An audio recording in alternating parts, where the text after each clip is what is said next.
It's been 3 years since I purchased my first ever project car, my 1994 Honda Civic hatchback powered by a 1.5 liter D-Series motor. Through with joy and excitement and all the good feelings one could experience when getting their first project car, the reality hit when I didn't have the time or the money to invest into it. The car sat in my parents' driveway, barely being driven, and deteriorated over time. So what happened in those 3 years? Not much happened with the project car, but I worked hard and effortlessly to push through school and finish with a degree in mechanical engineering. I was able to meet new friends and experience everlasting memories throughout my years of college, and I finally finished carrying with me a new profound motivation of chasing the dream I always dreamt of as a kid. That dream is to build a project car that could allow me to experience the thrills of racing on the track and build something I could be proud of, something that I could really put all my effort into and could say, I did that, I made something into something greater.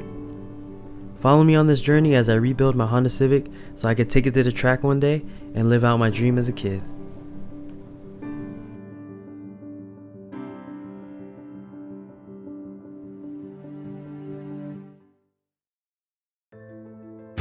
Yeah, she back.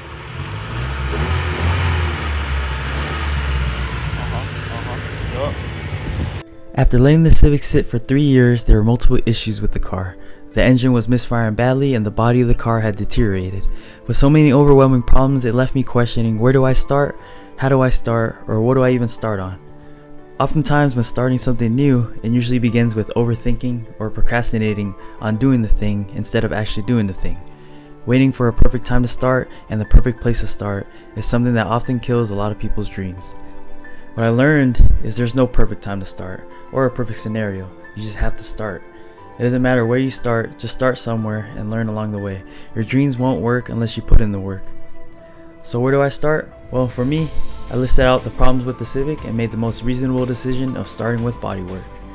Sure, I could drop in a new engine like people have all over YouTube and start driving the car again, but realistically, a huge daunting task like that was too much for me to start out on, and this could be the same for a majority of beginners learning something new. So I started out with what I thought was the easiest. At the time, the initial cost of buying a new engine was a lot more than going to the local hardware store to buy some Bondo and some sandpaper. I just needed to start, and the best way to do it was by doing something that required the least cost to start. So I headed to my local hardware store to pick up some cheap tools, some sandpaper, some sanding blocks, and some Bondo, and I got right to work. I just started sanding down areas with surface rust and dents, and areas that I knew would need to be filled in. And I just went on from there. Along the way, I picked up some more tools, an orbital sander to make the labor less intensive, a sanding mask, and some more sanding pads. And I just kept working and going at it every chance I had free time. In reality, building a project car takes a lot of time. It's actually really time consuming, and it took me around 5 months to get the body of the Civic to the spot where I wanted it. After work, I had around 1 to 2 hours of daylight to work with to work on the car, and on the weekends I had around 4 to 5 hours each day to do a majority of the work. So instead of focusing on what little time I had and what I can't accomplish in that time, I shifted my mentality to focus on the small things I could do in that little amount of time. I made most of what little time I had, and I just worked on the Civic little by little every day. You work on it little by little, and those days add up. So having this mentality and approach towards building your first project car really takes a lot of pressure off of you, and it makes the whole process a lot more enjoyable. Every day making 1% progress is a lot better than making 0 progress. So I encourage a lot of you guys to get out there and just work on your car little by little. It'll help keep you motivated by giving you endless things to do, and it will help you build your commitment towards your car and make you appreciate your work a lot more. The 1% add up, and before you know it, you'll look back months from now and realize how happy you were that you just started. All you have to do is start, and the snowballing will begin, and you'll be extremely happy that you took that first step. And this goes with anything in life, whether that's the gym and getting fit, or losing weight, or other goals you may have.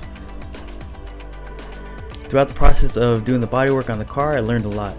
I would say from a beginner's perspective, bodywork is one of those things that just takes a lot of redoing to get decent at, and you aren't going to get it right the first time, and it's not going to be perfect the first time, but as long as you're willing to make a mistake and go back and fix it and do it better a second time, you'll eventually get it to where you are satisfied with it.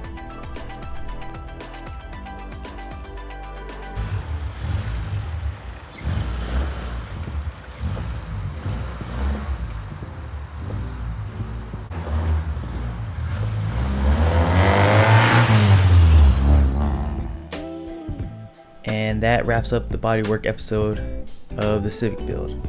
So what's next for the Civic? I was sourcing an engine swap at the time and I finally found the perfect one, so stay tuned for the next episode where I pick up that new engine and swap it into the EG.